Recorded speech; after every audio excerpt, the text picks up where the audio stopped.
It's Friday the 20th of March from the MEN newsroom. This is Channel M's Lunchtime News and these are today's headlines. No jobs and little hope of getting one. We put concerns from people here in Greater Manchester to the Tories' shadow chancellor. It's pushing 2 million unemployed. We can't cope with the demand. We're having to do overtime. Claims have just gone through the roof. Also coming up, the people worried by plans to widen the M60 near their homes. What sort of chaos is it going to cause in the village? And also, what sort of noise and disruption we're going to have to put up with. And we visit the post office, where there's much more on offer than just stamps and envelopes. It's a good idea. It looks like there's a wide choice of books for everyone.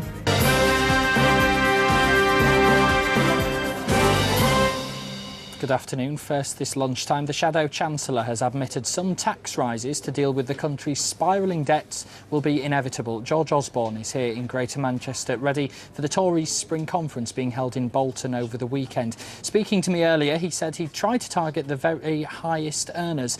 More from that interview in a moment. But first, ahead of his visit, we've sent our reporter Georgia Calvin-Smith to Oldham. Figures out earlier this week showed 19 people there are chasing every job vacancy. So we've been asking people there what they think the Tories' priorities should be. British people come first. Right. They need the jobs. Don't bring the Polish back or the other immigrants. British people come first. Tensions between communities here have a direct impact on people's feelings of dissatisfaction over the lack of jobs. He needs to tackle the unemployment. That's the biggest issue. Because I actually work at the job centre. In Oldham, it's absolutely massive. It's pushing 2 million unemployed. We can't cope with the demand. We're having to do overtime. Claims have just gone through the roof. We just can't pay them on time. We just can't cope with it. There's that many people coming in.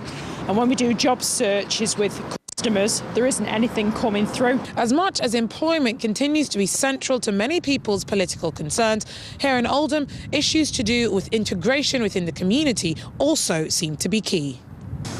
Because there is a lot of integration and... Well, problems with integration or successful integration? No problems. But, you know, I can't say why, can I? If I go into a building site now, 90% of them can't speak English. Because they're Polish, Czechs, Ukrainians and all sorts. And see, that's an issue that you think is generally needs to be addressed? Right, I do. Some people might interpret that as being racist. No, I think everybody, right, should work as one. Before people come over to this country, I think they should learn English, right, of some sort. Right, if it's broken English, yeah, instead of me no understand, me no comprehend it, right, I comprehend it. And all it is about education, it don't cost a lot. People here and across Greater Manchester will be keen to see just how George Osborne responds to the concerns raised here and to find out just how he thinks the Tories would do things differently. Georgia Calvin-Smith, Channel M News. Well, I'm here now with the Shadow Chancellor, George Osborne. Thank you very much for coming in to join us today. We've been out speaking to people in Oldham, one of the areas where this week it was announced 19 people there are looking for each job vacancy, and they're also particularly struggling. They're wanting British jobs for British workers, they're saying. What would you be doing to try to help the people there who are struggling so much to find work? Well, I think there are two things. First of all, people who are in work, we've got to try and keep them in work, because obviously once they're unemployed, that is a tragedy not just for them and their family, but also for the wider economy and for all of us as taxpayers. So first of all, do everything you can to support businesses through this period so they don't go bust and they don't have to shed jobs.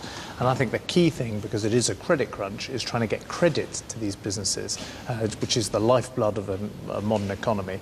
And we've been calling as Conservatives for months for a national loan guarantee scheme which would help these businesses, which would crucially help people stay in work.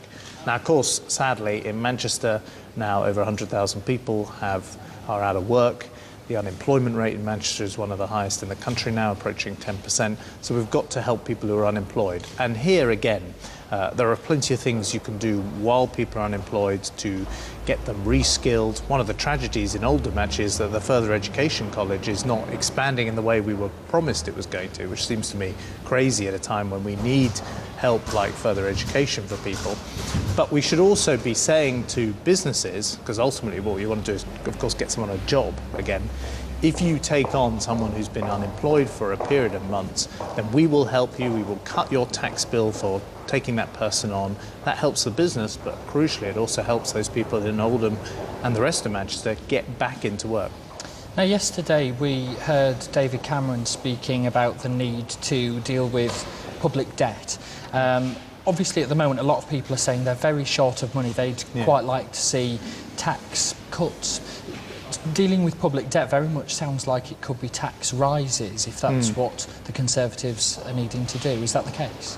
Well, I think there are two things that people need to understand. First of all, we are in a very, very difficult economic situation. The unemployment rise is the largest of any month on record. So when you think of the 1980s and the 1990s, we have not seen in any of those decades the size of the unemployment rise that we saw this week. And the second point is this, that the public finances are in a complete mess. We have the worst public finances in any country in the developed world. And what that means for people watching this is not some abstract problem. These are our debts. These are the debts that have been racked up by Gordon Brown on our behalf.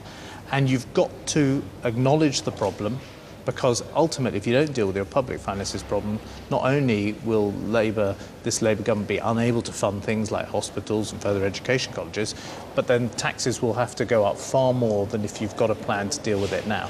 And what David Cameron was saying, and what I, of course, absolutely agree with him, is we've got to confront the problem, deal with the public debt, in the sense of having a plan to bring it under control. That the way you do this is by getting a grip on spending and making sure that, for example, some of those mega salaries we pay for people who are running public quangos are looked at again. But also understand that you cannot balance the budget on the backs of Britain's poorest, that the rich in our society, some of whom, after all, were in the city and made some of these mistakes, are going to have to pay their fair share as well. So, for example, the new tax rate that is coming in, the 45% tax rate for people earning big incomes of £150,000 a year, the Conservatives can't stop that happening. I'm afraid, because of what Gordon Brown has done to the public finances, we can't stop that. So, for ordinary people watching this, are tax rises for them, in your view, inevitable? Well, Labour has actually said they are going to tax ordinary people. So they say if they're re-elected, and of course we're now coming up to a general election at some point in the next year, they've said that they will increase national insurance, which is in effect the income tax that we all pay for being in work. They've said that's going to go up for people on pretty average incomes, people earning over £19,000 a year. I'd love to be able to avoid that. I'm going to work very hard to try and avoid those tax rises on middle-income people in cities like Manchester. Taxes on jobs at a time like this, taxes on the incomes of people on modest incomes, is something we really need to try and avoid. I can't, with all honesty, I don't think, avoid the big tax rises, the 45% tax rise on people earning over £150,000. Those very richest in our society, I think, will be paying more. OK, George Osborne, thank you very much for joining us today. There will be much more from George Osborne on our website, channelm.co.uk. Log on to see that. Let's check some more of the day's main headlines now. And residents living near a section of the M60 say they're worried by the plans to widen that section of the road. Work will begin on that in the next 18 months. The plans have just gone on display. With more, here's Kevin Duffy. The view from Reg and Beryl Hughes' house has gone downhill over the 52 years that they've been living there. In fact, there was a time when the M60 motorway simply wasn't there. The bad news for Reg and Beryl is that the section of motorway running past their home is going to be widened. Today, the couple were finding out how they'll be affected. The problem, quite simply, is that this section of the M60 motorway is jam-packed with around 90,000 vehicles using it every day. The proposed solution is to provide an additional lane on the M60 anti-clockwise carriageway between Junction 15, where it meets the M61, and Junction 12, where it meets the M62 and the M602, a distance of approximately 3 miles. Now, the work to widen this section of the M60 is going to take about 18 months, which means a lot of disruption for motorists. But there's simply no other way to do this, says the senior project manager, Emmanuel Solate. I'm very keen to get the works done very quickly. And if I could close the motorway, I would be able to do it in 6 months, but that is just not possible. All of this leaves Reg and Beryl just a little bit worried. But when they start doing the roadworks here, what sort of chaos is it going to cause in the village? And also what sort of noise and disruption we're going to have to put up with for nearly 2 years. And we know how disruptive the early years were when they were doing the motorway initially. So that's the only worry, if it's going to be as bad as it was then. I hope it isn't. So, whether you simply live in the area affected by this work or you drive through the section of the M60 that's going to be affected, this exhibition continues here at the Novotel in Worsley until 2 o'clock on Saturday. I'm Kevin Duffy for Channel M News. Thanks, Kevin. Steven Gerrard has been told he'll go on trial next month. The England and Liverpool footballers had an assault charge against him dropped, but he's still charged with a fray. It's after a man said he'd been attacked at a nightclub in Southport at Christmas. A 4-year-old girl has been killed in a car crash in Wigan. Ellie Barber from Abram was hit by a vehicle at the junction of Warrington Road and Park Lane. She had serious head injuries and died later in hospital. Police are starting to patrol Tameside General Hospital. Different staff, including regular officers, special constables and community support officers, will be used to maintain security on some evenings. This time we have to call the police to give us additional support, and so occasionally they are visiting the site. In some ways, in some circumstances, it will be useful if if there's a police presence already on the site. But probably most important, it provides reassurance to members of the public and reassurance to staff about the availability of a security service, and it helps them to feel safe and confident in using our services. As every area of society now, we're increasingly facing people who are perhaps violent or aggressive, unpleasant. And so maybe the police being here will also allow a quicker response, higher safety, and maybe people may behave differently. I'm quite excited about it. It's taken a long time to get here, and this is the step, the first steps that we'll have with working with Tameside General Hospital, and hopefully it can blossom from here, and we can see an increase of working relationships here. Northern Rock has been criticised for still offering high-risk mortgages in the 6 months after it was given billions of pounds of taxpayers' cash. The National Audit Office says the lender was still offering 125% loans between September 2007 until it was nationalised. It gave out £800 million on such terms.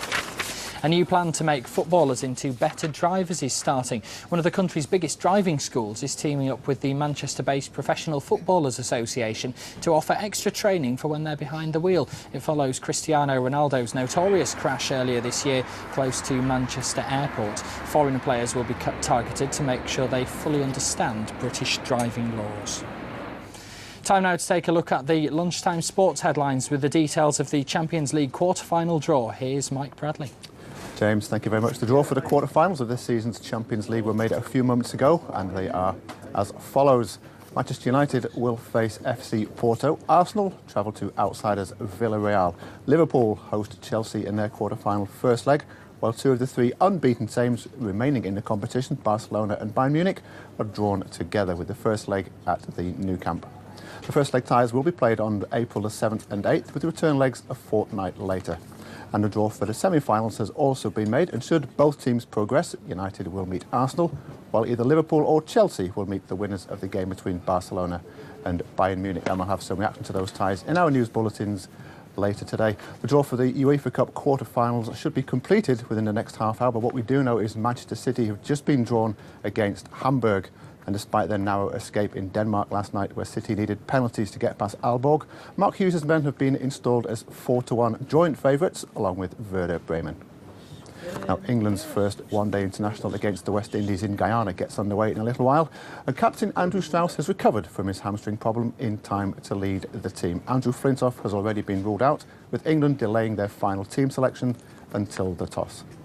In rugby union, Sale Sharks captain Juan Martinez Fernandez Lobby. He's rejected the club's final offer of a new contract and looks set to join former coach Philippe Saint-André at Toulon next season. Now Salford City Reds host Wigan this evening, and head coach Sean McRae is hoping this will be the fixture that kickstarts the Reds' stuttering early season form. Well, I certainly hope it is. We played particularly well against St Helens last week, but the scoreline won't indicate that. But we certainly did a lot of things much better than we had been doing for the previous couple of matches and let ourselves down. But what we need to do is put ourselves in a position to win matches. And probably since the first victory against the Celtic Crusaders, we've not really been able to do that. And that's been the disappointing thing. I'm not sure it's the losing that disappoints you more. I think it's how you lose games and knowing that you're in a chance of winning. And with Wigan on Friday, they're a particularly potent side. They've got tremendous attacking ability. They're at full strength, a lot of experienced players, a lot of athleticism. But all those things are great challenges for us. I think we played against a very good team last week, and if we can take that as a sort of a benchmark and a standard where we start off from, then we'll improve. And if we improve, then we've got a chance against an outfit like the Wigan Warriors. For their part, Wigan arrive at the Willows on the back of a 34-10 defeat at Leeds, and Brian Noble knows his side won't have things their own way this evening either. I think Salford on its own at the Willows is a tough game. You know, we've had some tussles there over the last few years. It won't be any different, I don't think, on Friday night. I think our start will be important, but so will they be talking about that. And they're going to be very, very determined. I think it's a particular fixture that they like. The Salford fans like it, and they would like to embarrass the Wigan club. So our attitude has to be first class. This is a tough game that we're going into, and you have to do certain things to get wins in rugby league. It's no different. In fact, more so this week after our slip last week. We need to reinvest in the things we were doing the 2 previous weeks, not what we did last week. And just to recap on today's big story, Manchester United will face FC Porto in the quarter-finals of this season's Champions League, while Liverpool have been drawn against Chelsea. Villarreal host Arsenal, and 2 of the remaining unbeaten teams in the competition, Bayern Munich and Barcelona, will face each other. I've just been handed the remainder of the UEFA Cup quarter-finals, and they are Paris Saint-Germain will entertain Dynamo Kiev in the first leg, Shakhtar Donetsk entertain Marseille, while Udinese travel to Bremen. And just to recap, Manchester City will be away in Hamburg on their first leg. That's it from me, but more on those stories in our early news bulletins from 5 o'clock. Mike, thank you very much for the update. There's still plenty more to come on the Lunchtime News, including a look at a suggestion to make it easier to find an NHS dentist. Couldn't get an appointment for 2 weeks, so I can't have toothache for 2 weeks. Well, this is like the 2nd week now, so it'll be like a month. So it's either here or...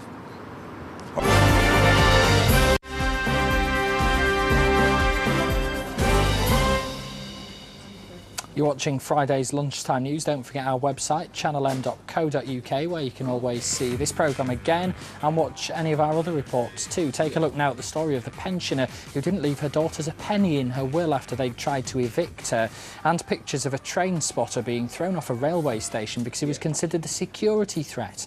That's at channelm.co.uk. It's being suggested dentists should have to limit how much private work they do. A report says giving them a quota would make it easier for people to access NHS treatment. There are now 1 million fewer people on the NHS books compared to when new contracts were brought in 3 years ago to improve the system. We've been speaking to sufferers queuing for treatment outside the Manchester Dental Hospital this morning. You can't find a dentist? No, because I've just moved down here, so I'm not registered anywhere. Do you think there are enough dentist practices around? Personally, no. Have you struggled to find a dentist near to where you live? You know, yesterday I phoned to the NHS, so there is no space in any NHS dentist. They told me that you can wait up to May or April, June. I had a dentist, but it closed down, so I took him here. And nowhere else was taking on emergency patients, so I had to get up early and come here. How do you feel about coming here to the dental hospital? It's not that bad. I'd rather come than have toothache. Couldn't get an appointment for 2 weeks, so I can't have toothache for 2 weeks. Well, this is like the 2nd week now, so it'll be like a month. So it's either here or I go mad. Now, we'll have more on that story in our early evening news from 5 o'clock tonight, when we'll be speaking to a dentist. Next, what do you get when you pop down to your nearest post office? Stamps, envelopes maybe? Well, at one in Ashton-under-Lyne, something very different is on offer. Ben Bland has been to find out more. You could be forgiven for thinking this was just another post office. But you know what they say? Don't judge a book by its cover. You see, after this one was saved from the threat of closure, they came up with a rather novel idea to keep the customers coming back. It's a mini library with a selection of 250 books. It's been up and running for about a week so far, and it's already proved popular with the customers. I think it's very good, a very good idea, especially when people can't get into Ashton. And have you taken any books out? I have, yes, yes. Any good? Very good, yes, I enjoyed it. Yeah, a romance, not for me, for my mother. If he gets some good thrillers in, then I'll venture myself, you know. But I do suggest I would like to see some children's books. Be very, very handy, that, for little ones, yeah. It's a good idea. It looks like there's a wide choice of books for everyone. It's a lot closer than the library in Ashton. Yeah, it's a good idea. Just 6 months ago, the Broad Oak Post Office was threatened with closure, but was saved by a local campaign.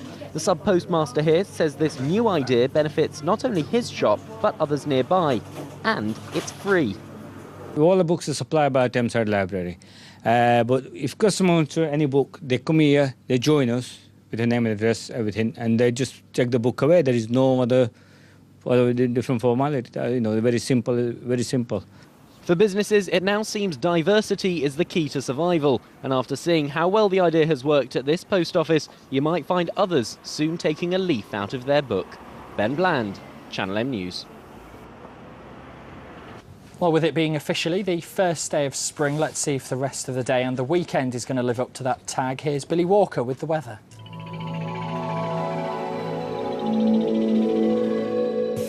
So taking a look at the weather on this Friday, most of us waking up to areas of frost this morning, but after a chilly start to the day, the mist, fog and low cloud will disperse again to leave another fine day with plenty of sunshine developing in most areas. Yippee! Good news then, as the afternoon will be generally warm all round with maximum temperatures of about 13 degrees centigrade. As you can see there, right across the region, nice temperatures between about 11 and 12 degrees centigrade. OK then, as the day progresses and as evening comes closer, we'll see temperatures dropping to about 2 degrees centigrade. But good news is it is set to stay fair. So if you're heading out anywhere all over the weekend, don't think you'll need to take those umbrellas or max with you. OK, let's take a look at the outlook for the rest of the weekend. Saturday, again, frosty at first, but patchy fog will clear to leave a mainly sunny day once again. Similar situation Sunday, dry with some sunshine. Have a great weekend.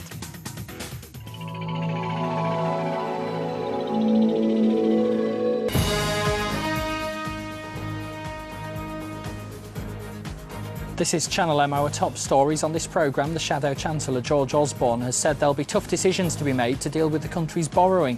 On a visit ahead of the Tories' spring conference, he's warned of possible tax rises in the future, but said high earners will be the ones who are targeted.